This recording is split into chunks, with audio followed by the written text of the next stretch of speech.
ఆయన పిల్లల్ని అమెరికాలో చదివిస్తూ మంది పిల్లల్ని అందరినీ అడవుల పాలు చేశాడు. ఇలాంటి వాడు ఇట్లాంటి ఒక కరడు కట్టిన తీవ్రవాది లాంటి వాడు అని చెప్పి, లేకపోతే మొత్తం ఒక దేశాన్ని దోపిడీ చేసిన వ్యక్తుల్ని కూడా తిట్టనంత దారుణంగా చిత్రీకరిస్తూ దుష్ప్రచారం చేస్తూ ఉంటే దాన్ని బ్రేక్ చేయడానికి ఒక షార్ట్ వీడియో చేశాను. సూర్యం గారి గురించి చేశాను. ఆయన ఏం చేస్తున్నారు ఇప్పుడు, ఆయన కండిషన్ ఏంటి అని చెప్పి చెప్పడంతో పాటు గతంలో విమల గారు పడ్డ కష్టాలని మళ్ళీ ఒకసారి అందరి ముందు పెట్టి అది బ్రేక్ చేయగలిగాను. నేనేమి బిజీ కాదు, నేను తొందరగా వెళ్ళి నా బాబుకి పొద్దున్నే స్కూల్ ఉంది, పడుకోబెట్టాలి.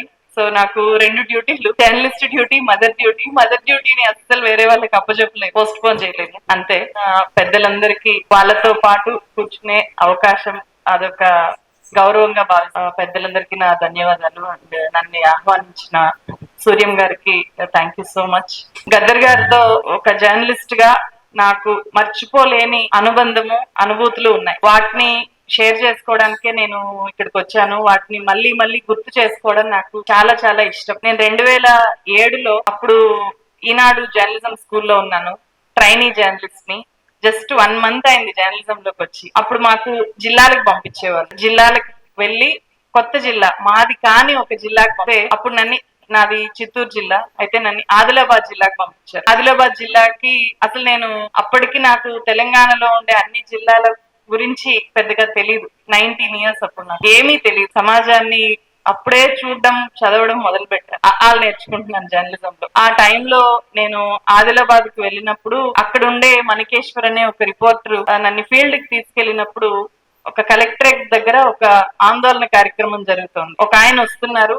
ఆయన పేరు నేను అప్పటిదాకా టీవీలో బాగా విన్నాను, కానీ నేరుగా చూడలేదు. మొత్తం జనం అంతా ఎవరో మనుషుల్ని పెట్టి తీసుకొని వచ్చిన జనం కాదు, రాజకీయ సభకి వెహికల్స్ లో తోలుకొని వచ్చిన జనం కాదు. అక్కడ బస్ స్టాండ్ లో, రోడ్ల మీద ఉండే సామాన్యులు, పని చేసుకునే వాళ్ళు, రెక్కాడితే గాని డొక్కాడిన జనం అంతా కూడా ఉరుకులు పరుగులు పెట్టి అక్కడికి వచ్చి ఆ మనిషిని చుట్టుముట్టేయడాన్ని చూశాను. చాలా అంటే ఆ మనిషిని నేను చూడక ముందే అక్కడ ఉన్న ఈ అలజడి, అందరిలో ఆయన్ని చూడాలి అని చెప్పి ఆరాట పడుతూ అక్కడికి వెళ్ళడము, ఇదంతా కూడా ఒక రకంగా ఆసక్తిని, ఒక ఉద్వేగాన్ని నాలో కలిగిస్తూ ఉన్న సందర్భం. అక్కడికి వెళ్తే ఆయన గజ్జెలు కట్టుకొని అందరికంటే భిన్నంగా ఇప్పుడు మనం ఇక్కడ చూస్తున్న విధంగానే నల్లటి గొంగలి వేసుకొని కాళ్ళకి గజ్జెలు కట్టుకొని వెళ్తూ ఉంటే ఎందుకో తెలీదు, నేను మామూలుగానే చాలా ఎమోషనల్ పర్సన్ ని. నా ముందు నా శత్రువు వచ్చి ఏడ్చినా ఆయన కంటే ఎక్కువ నేను ఏడ్చేస్తా, అంత ఎమోషనల్ పర్సన్. సో విపరీతమైన ఏడుపు వచ్చేస్తుంది.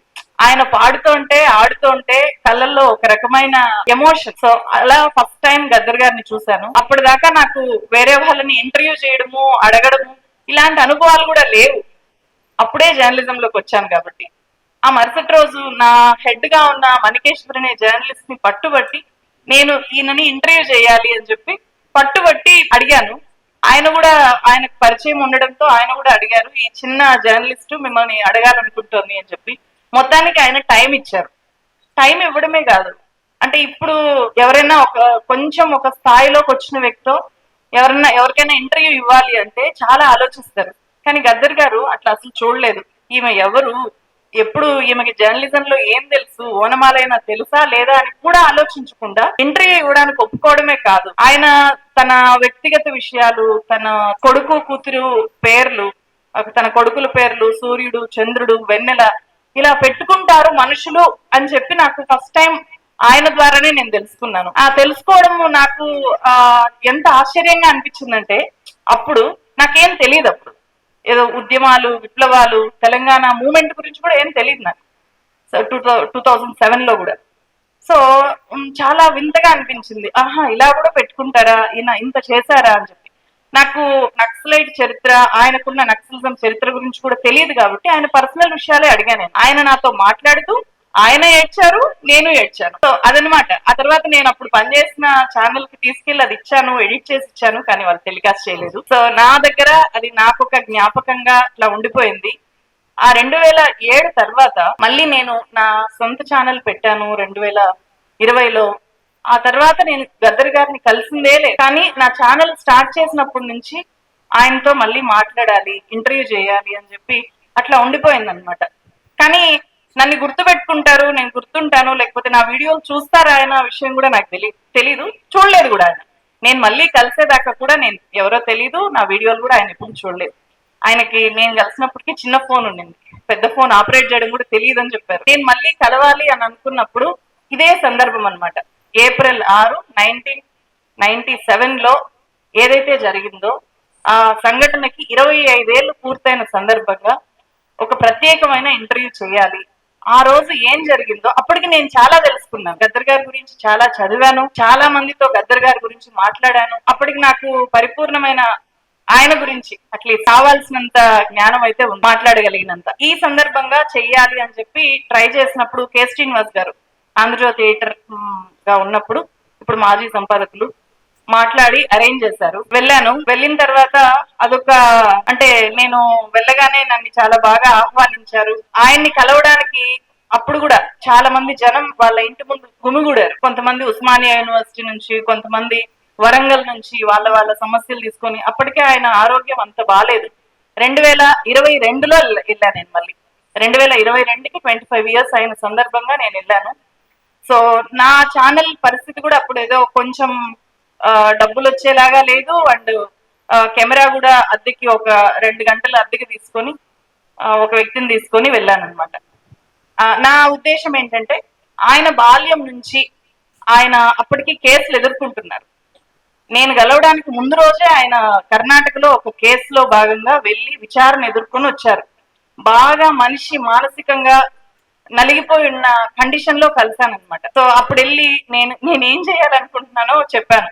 మీ బాల్యం నుంచి మీరు ఏమేమి ఫేస్ చేశారు, ఇప్పుడు ఎలా ఉన్నారు, మీ లైఫ్ హిస్టరీ అంతా నాకు చెప్పాలి మీరు అని చెప్తే, ఎవరికి తెలీదు, ఎందుకు చెప్పాలి అని కాసేపు అంటే నా గురించి ఇప్పుడు నేనంతా చెప్పడం అవసరమా అనేలాగా సంశయించారు. కానీ నేను ఈ కాల్పుల ఘటన రోజు ఏం జరిగింది అనే దగ్గర నుంచి మొదలుపెట్టి మొత్తం రికార్డ్ చేయగలిగాను. సో ఆయన సమగ్రమైన ఇంటర్వ్యూ, ఆయనతో పాటు ఆ తర్వాత విమల గారిని కూడా ఇంక్లూడ్ చేయాలి అని పట్టుబట్టి విమల గారితో కూడా ఈయన లేని టైంలో ఆమె ఎలా ఫ్యామిలీని హ్యాండిల్ చేసి ఎట్లా ఆయనకు మద్దతుగా ఉంది అనే విషయాల్ని కూడా ఆమెతో కూడా మాట్లాడి రికార్డ్ చేయడం జరిగింది.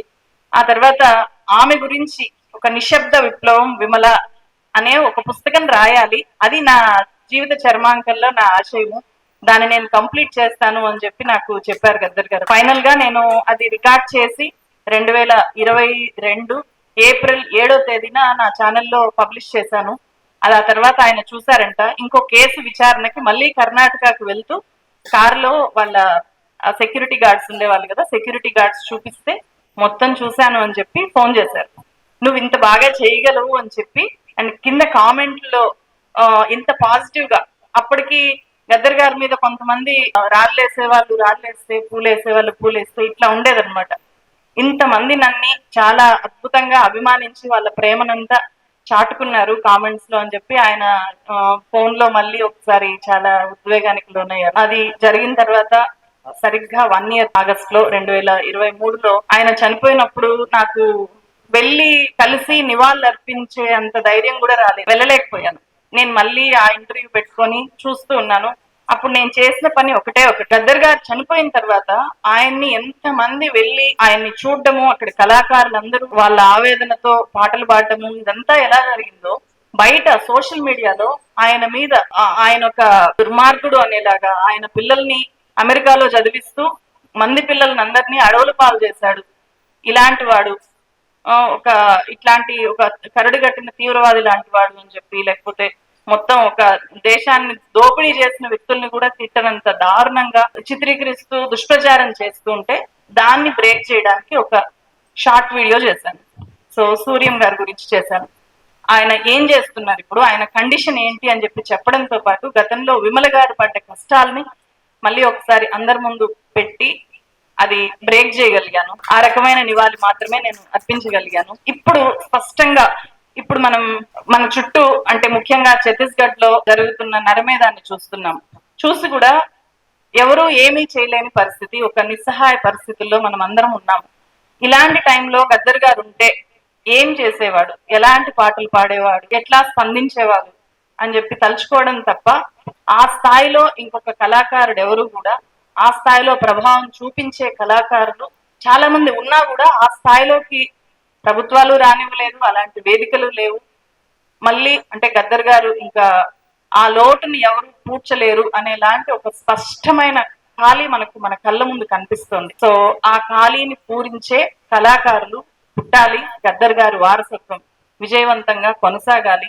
ప్రశ్న మళ్ళీ మళ్ళీ కవాతు చేయాలి అని చెప్పి కోరుకోవడం మాత్రమే ఇప్పుడు మన ముందుంది. Thank you so much.